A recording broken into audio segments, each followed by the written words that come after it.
কখনো কি ভেবে দেখছেন এই যে দিন রাত কিবোর্ডটা যে গোতাগতি করতেছি, এই জিনিসটা আসলে আসলো কোত্থেকে, বা এটার আসলে কাজটাই বা কিভাবে করে? আমরা কিবোর্ড জিনিসটাকে এখন এতটা নর্মালভাবে নিয়ে নিছি যে এটার পিছনে যে এত সুন্দর একটা ইঞ্জিনিয়ারিং কাজ করে সেটা আমাদের কখনো মাথায় আসে না। চলেন আগে কিবোর্ডের একটু হিস্ট্রি নিয়ে আলাপ করি। ধরা হয় প্রায় 14th সেঞ্চুরির দিকে একটা কি বেসড কন্ট্রোল সিস্টেম ছিল, যেটা চাপ দিলে মিউজিক্যাল নোটস বাজতো, কাইন্ড অফ এখনকার ক্লাসিক্যাল পিয়ানোগুলোর মতো। এরপর 1870-এর দিকে আমেরিকান ইনভেন্টর ক্রিস্টোফার ল্যাথম শোলস ওই পিয়ানোর আইডিয়াটা থেকে প্রথম এমন একটা জিনিস বানানোর চিন্তা করেন যেটা এরপরে টাইপিং ইন্ডাস্ট্রিকে পুরোপুরি রেভলিউশনাইজ করে দেয়। আর জিনিসটা হচ্ছে দ্য টাইপরাইটার। টাইপরাইটার ডেভেলপ করার সময় তিনি সেখানে ইমপ্লিমেন্ট করেন আমাদের এখনকার সেই পরিচিত কোয়ার্টি লেআউট, যেটা এখনও আমাদের কিবোর্ডে আমরা ইউজ করি। এরপর 1900s-এর দিকে টাইপরাইটার জিনিসটা আস্তে আস্তে হিট হইতে থাকে, কিন্তু আসল চেঞ্জেস আসে 1940s থেকে 1970s-এর ভিতর, যখন কম্পিউটার রেভলিউশন মাত্র শুরু হয়। তখন থেকে কিবোর্ড মানুষের ঘরে ঘরে পৌঁছাতে থাকে, এবং এরপরে অনেক কিবোর্ড ডিজাইন লেআউট ট্রাই করা হয়, কিন্তু শেষে 80s-এর দশকে এসে আইবিএম তাদের 101 কির একটা লেআউট প্রিপেয়ার করে, যেটা পরবর্তীতে একটা ওয়ার্ল্ড ওয়াইড স্ট্যান্ডার্ড হয়ে দাঁড়ায়। এখন ইন্টারেস্টিং বিষয় হচ্ছে এই ইলেকট্রনিক কিবোর্ডটা আসলে চলে কিভাবে। এটা বুঝতে হলে আমাদের আগে বুঝতে হবে একটা সিম্পল বাটন কিভাবে কাজ করে। কোনো ইলেকট্রিক লুপের মাঝে যদি একটা সুইচ থাকে, সেটা চাপ দিয়ে কানেকশন অন বা অফ করা যায়, সিম্পল। কিন্তু 101টা বাটনের ম্যাপিং করাটা কিন্তু একটু টাফ। কিবোর্ডের ভিতরে একটা মাইক্রো কন্ট্রোলার থাকে, যেটা কিবোর্ডের ব্রেইন বেসিক্যালি। এখন 101টা বাটনের জন্য আমার 101টা আলাদা ইনপুট দেওয়া কিন্তু বেশ ইনএফিশিয়েন্ট। এজন্যই ইঞ্জিনিয়াররা একটা ক্লেভার ম্যাট্রিক্স সিস্টেম ডিজাইন করেছেন। একটা সহজ এক্সাম্পল দেই। ধরো কিবোর্ডের 5টা রো আর 5টা কলামের একটা গ্রিড আছে, যার মধ্যে এ থেকে ওয়াই পর্যন্ত 25টা লেটার সিকোয়েন্সিয়ালি আছে। তুমি যখন জি বাটনটা চাপো, তখন সেকেন্ড রো অ্যান্ড সেকেন্ড কলামের পয়েন্টে কানেকশন পায়।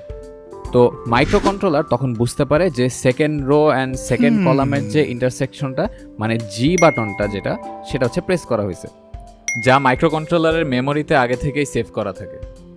এর মানে আমি প্রত্যেকটা কির জন্য আলাদা আলাদা ইনপুট না নিয়ে জাস্ট রো অ্যান্ড কলামের ইনপুট থেকেই আমি কোনো একটা স্পেসিফিক কিকে আমি ম্যাপ করতে পারি।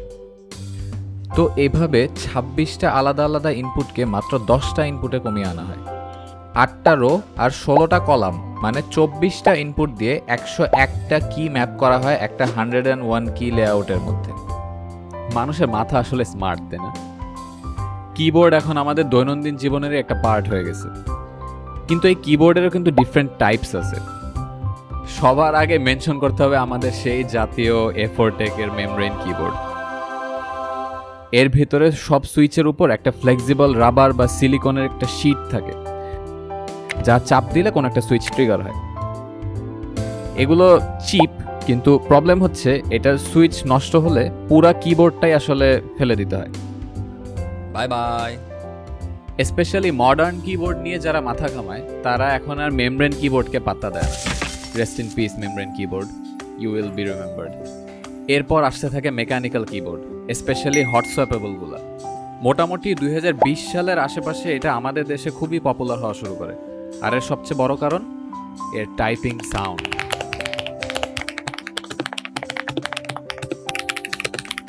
এই ক্লিক ক্লিক শব্দটাই মানুষের কাছে অনেক ভালো লাগে বলে মেইনলি মেকানিক্যাল কিবোর্ডের পপুলারিটি এত বাড়ে। আর তার সাথে টাইপিং এক্সপিরিয়েন্স তো নাই বললাম। আপনি যদি একবার আপনার মেমব্রেন কিবোর্ডটারে সরায় রেখে একটা মেকানিক্যাল কিবোর্ড ইউজ করেন, trust me, you will never want to go back to your membrane keyboard. এছাড়া মেকানিক্যাল কিবোর্ড একটু এক্সপেন্সিভ হলেও এর ফিচারগুলো খুবই ইফেক্টিভ। যদি কোনো কারণে একটা সুইচ নষ্ট হয়, তুমি নিজেই সেটাকে খুলে তার জায়গায় একটা ভালো সুইচ বসাতে পারবা।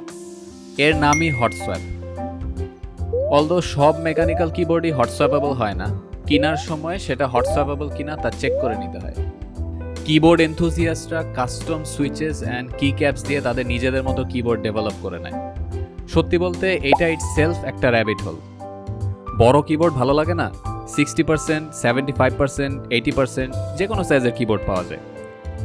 বা ইভেন এই পকেট সাইজ কিবোর্ডটা ইউজ করো, এটা কত পার্সেন্ট হবে? 20, 10, যাই হোক। টাইপিং সাউন্ড ভালো লাগে না? সাইলেন্ট সুইচেস লাগাও। কি ক্যাপস দেখতে ভালো না?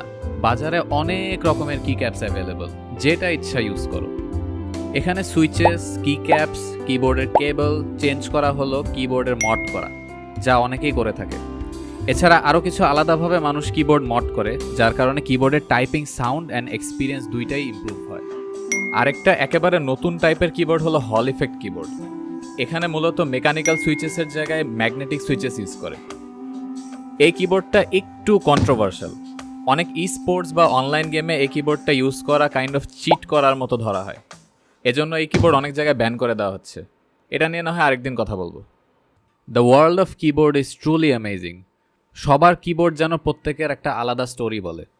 অফিস বা পড়াশোনা সব কিছুতে আমরা কিবোর্ডের সামনে প্রচুর সময় কাটাই। তাহলে আর দেরি কেন, তুমিও বানিয়ে ফেলো তোমার মতো একটা কিবোর্ড।